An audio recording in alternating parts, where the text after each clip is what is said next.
everyone, and welcome to ARIRANG News, live from Seoul. I'm Laah Hyun-kyung. The stories we are following at this hour. North Korea observes the third anniversary of the passing of late leader Kim Jong-il. Experts say his son, current leader Kim Jong-un, has successfully tightened his grip on power.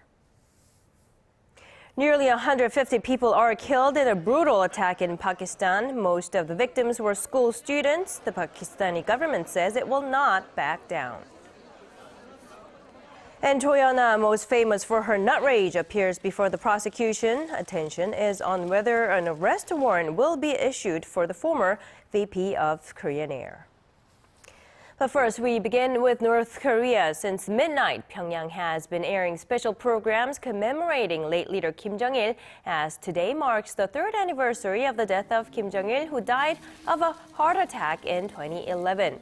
Citizens have reportedly been lining up to pay their respects in Pyongyang, where a series of highly publicized events praising the late Kim's achievements during his rule were held. The regime reportedly opened a grand ceremony just a short while ago to commemorate him, where current leader Kim Jong-un is expected to be in attendance.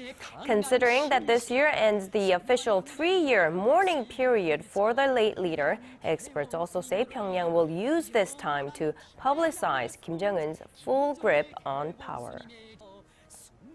Now, in 2011, right after Kim Jong-il's death, there were doubts about whether Kim Jong-un will be able to fill his father's boots. Many experts now say he has cemented his own inner circle of aides and officials whom he can trust. Hwang Sang-hee tells us more. He's bold and charismatic with the military, warm and friendly with children, and not afraid to reveal his weaknesses. At the same time, North Korean leader Kim Jong-un rules with an iron fist. 3 years into power, the young Kim is believed to be in the final stages of forming his own power base, ruthlessly removing anyone perceived to be disloyal. The 31-year-old launched a reign of terror last year when he executed his uncle Chang Song-taek. Since then, Chang's wife Kim Kyung-hee has vanished from the public eye, apparently replaced by Kim's younger sister Yeojung, who has been given a vice ministerial position in the party. And Kim Jong-un makes sure that no one gains too much power.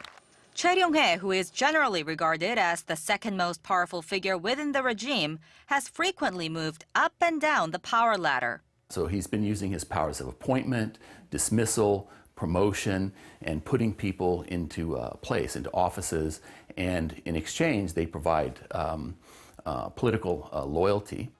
While Kim Jong-il bestowed immense power to the military during a famine in the 1990s, the young Kim has shifted command back to the party. During the Kim Jong-un era, operations within the party have been normalized. The military has been placed under the party, no longer a special class, enjoying special favors.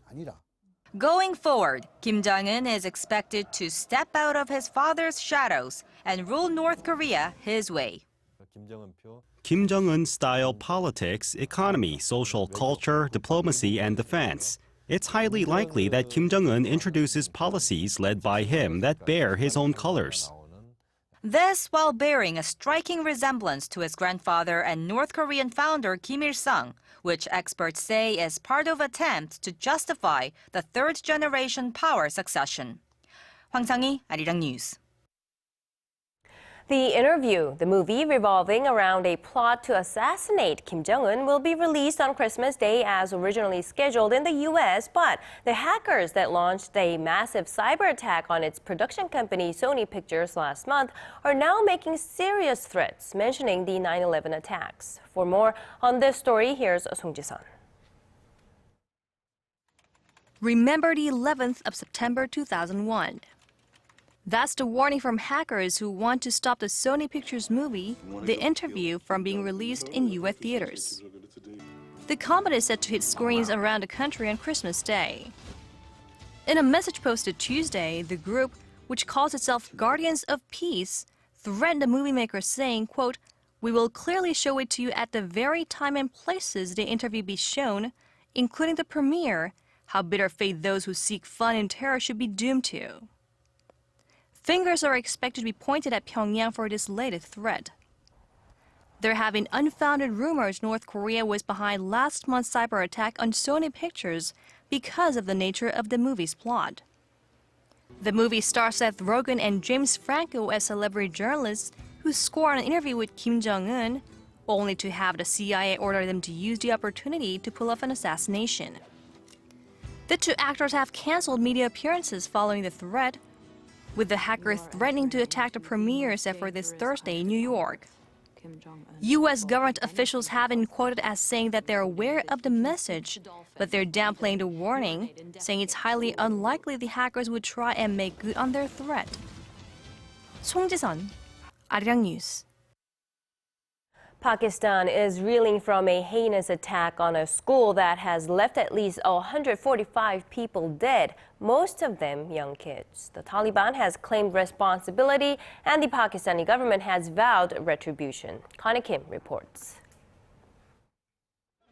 What began as regular school day for students in the city of Peshawar ended in tragedy. 7 gunmen intent on killing cut through the wire fence of a military-run school and started in the auditorium where an event was being held and opened fire. The assailants then went door to door, shooting students and teachers in their classrooms. At the end of their 8-hour assault, at least 145 people, mostly students, were dead. The siege ended in a shootout, with the Pakistani military killing all 7 attackers. The Taliban quickly claimed responsibility, saying it was revenge for a Pakistani military offensive that has been targeting the Taliban's base of power since June. Pakistani Prime Minister Nawaz Sharif said his government would not back down. Our prayers go to the families whose children were killed in this tragedy. I think this war and struggle will continue until the terrorism is completely rooted out of this country. World leaders were quick to condemn the violence. No cause can justify such a brutality. No grievance can excuse such horror. It is an act of horror and rank cowardice to attack defenseless children while they learn. U.S. President Barack Obama said that terrorists had once again showed their depravity. Prime Minister Narendra Modi of India, Pakistan's longtime rival, said the school attack was a crime against humanity and called for vigilant action. Kim, ARIRANG News. Meanwhile, in Australia, thousands of people have come out to pay tribute to the 2 hostages who never made it out alive of the 16-hour siege that rocked the nation this week. At a memorial service, Archbishop Anthony Fisher said 34-year-old cafe manager Tori Johnson tried to wrestle the gun out of the hostage-taker's hands, triggering the police raid, and 38-year-old lawyer and mother of 3 Katrina Dawson was shielding a pregnant friend from gunshots. Australian Prime Minister Tony Abbott, meanwhile, acknowledged that a new tough national security law, which was passed in October, had failed to prevent the hostage crisis. He promised a transparent investigation on why the Iranian with a long criminal history was not put on any terror watch list. Former Florida Governor Jeb Bush has given his biggest indication yet that he will make a run in America's next presidential elections slated for 2016. On his Twitter and Facebook pages, he said he reached the decision to actively explore the possibility after consulting with his family over Thanksgiving holiday. The 61-year-old said he plans to establish a political action committee by January to gather ideas that will expand prosperity for all Americans.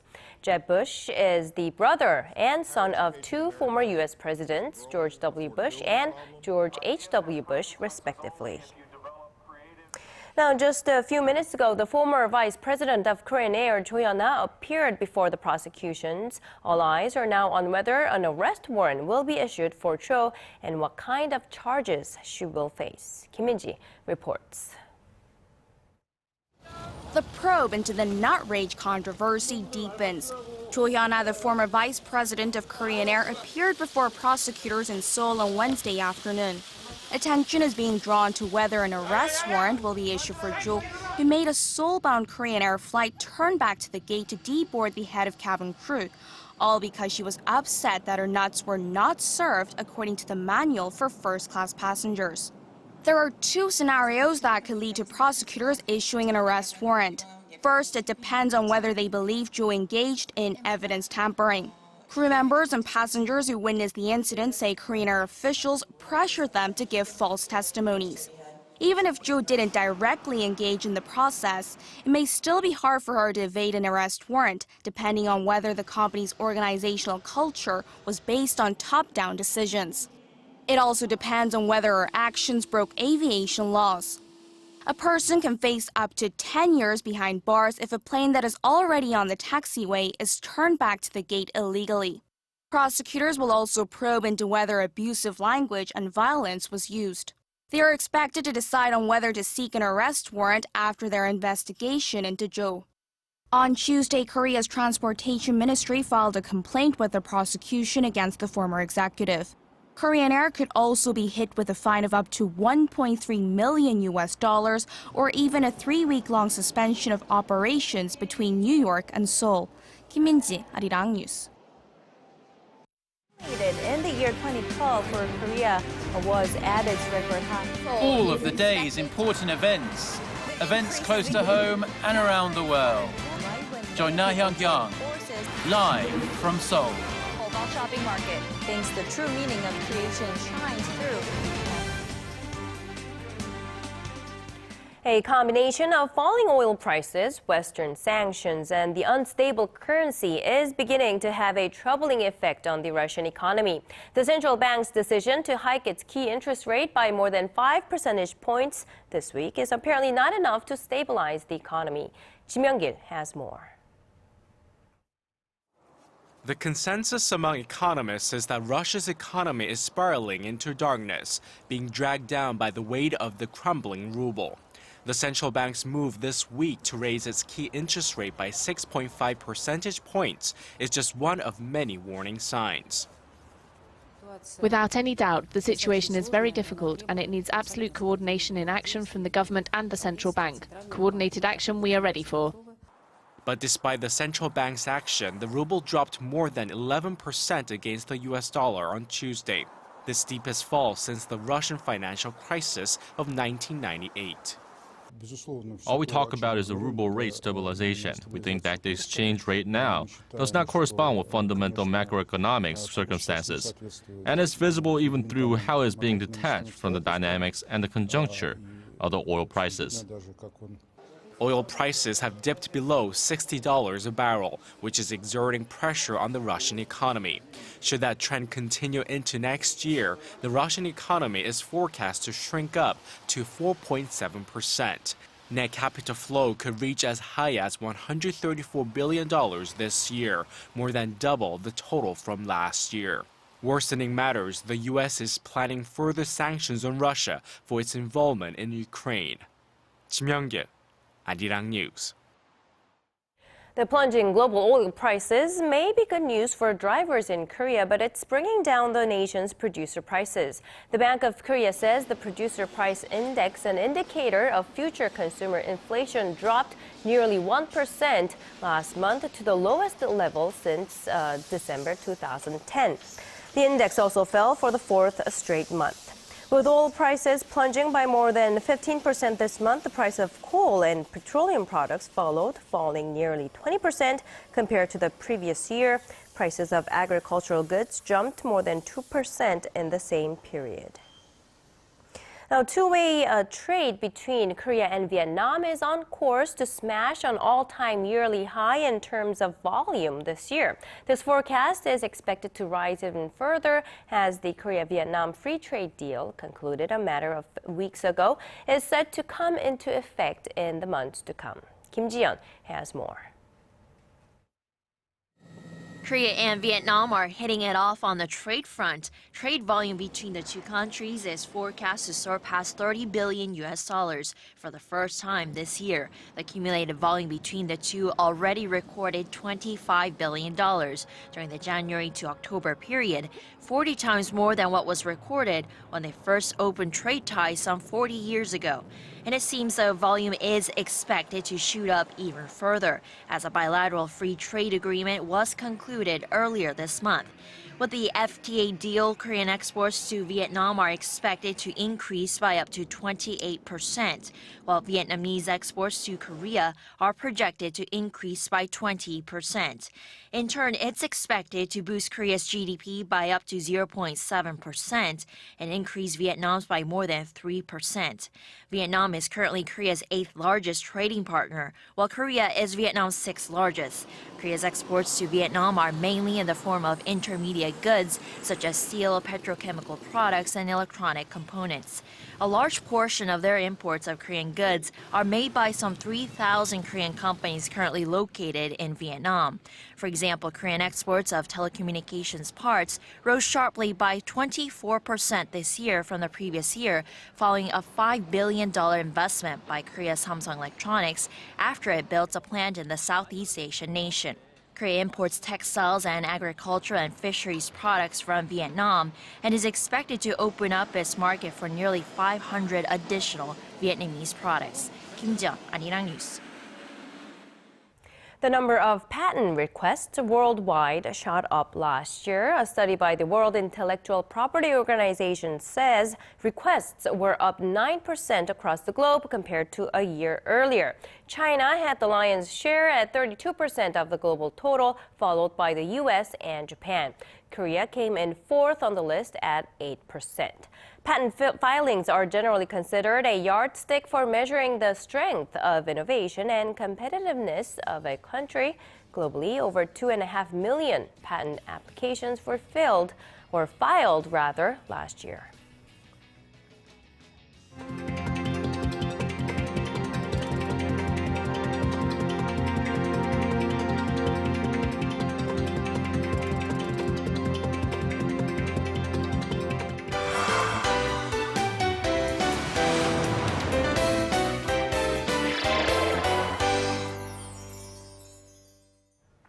A heartwarming documentary about the life of a couple that has been together for 3/4 of a century has become an unexpected hit here in the nation. And it's not just the elderly who are going to watch it. Our Kwon So-ah has this report.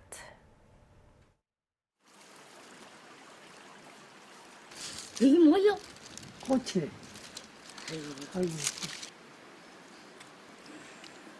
그러면 더 나았어? 더 나았죠. 그럼 난 또 당신 양주가 그래. 아이고 그냥 더 낫네. 하루죠. 인물이 아주 한하고야. Not many words were needed for this documentary to warm the hearts of more than 1 million moviegoers in Korea. My Love, Don't Cross That River tells the true 76-year love story of an elderly couple. 89-year-old Kang Ge-yeol and 98-year-old Cho Byung-man have been together since 1938. Director Jin Mo-young decided to zoom in on the couple's simple life in a mountainous village in Gangwon-do province after watching an earlier TV documentary about them called Gray-Haired Lovers. The film was released in 186 theaters late last month, but due to its popularity, it's now being shown on more than 800. Last weekend, the documentary beat out Hollywood blockbuster Interstellar. What's interesting is that the number of young people checking out the film is higher than expected. More than half of the viewers have been in their 20s. I felt a lot while watching The Grandmother. I learned what real love is about.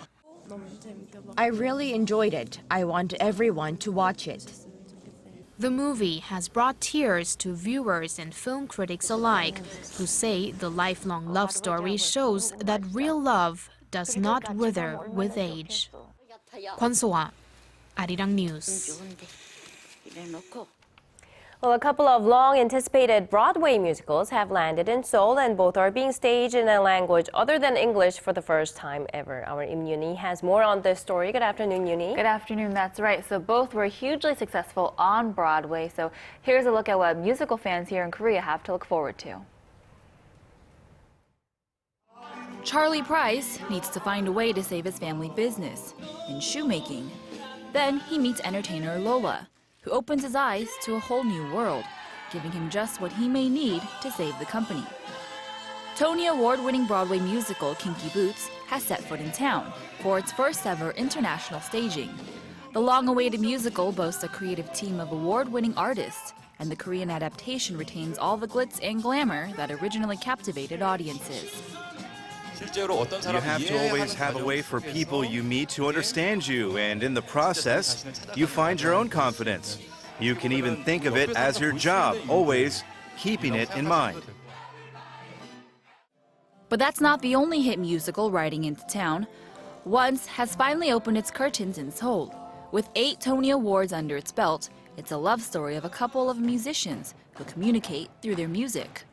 Also the first non-English adaptation of the musical, the Korean version has the help of the original production team. Because there was no conductor, we had to figure out a lot by ourselves. That was difficult, but we also had to sing, play instruments, and act, plus switch scenes on our own, which wasn't easy. This cast serves as both the actors and the orchestra, bringing a lively vibrance to the stage, warming up these cold winter nights. The musical is already a difficult genre because you have to, not only do you have to act, you have to sing, and now if you want to act in once, you have to be able to play an instrument. Exactly. So actually, when the original production team came to Korea to start casting for the Korean production, they said they were looking for something called the triple threat. So someone who can sing, they can act, but they could also play not just one instrument, but multiple instruments. And they said they were not disappointed. When they came here, they were surprised at how rich the talent pool was here in Korea. And that movie, or once, it was originally a big hit as a movie here in Korea a couple of years ago, and the musical, the soundtrack was even bigger than the movie, I remember. Exactly. So if you are a fan of the soundtrack and some of the songs there, of course they will be playing on the musical, and so people are very excited about that. And actually the original production team, when they came, they said that they were very impressed by the emotion that the Korean cast was able to put into these songs, because, you know, a lot of emotions do have to go into these. Okay, so what about Kinky Boots? So that story, that musical seemed interesting as well, but what's special about that musical then? So with this one, the choreography is something to definitely keep an eye on. So that's actually done by Tony Award-winning Jerry Mitchell, and he's also the director and the choreographer for the Kinky Boots, the original production, and so he's the mastermind behind that. He's done many other very successful productions. But another thing to keep an eye on is the musical score here, and that's done by Cyndi Lauper, who is another Grammy Award-winning and Tony Award-winning artist, and so a lot of award-winning artists to be included in this production. All right, thank you very much, Yoonhee, for today's report. You're very welcome.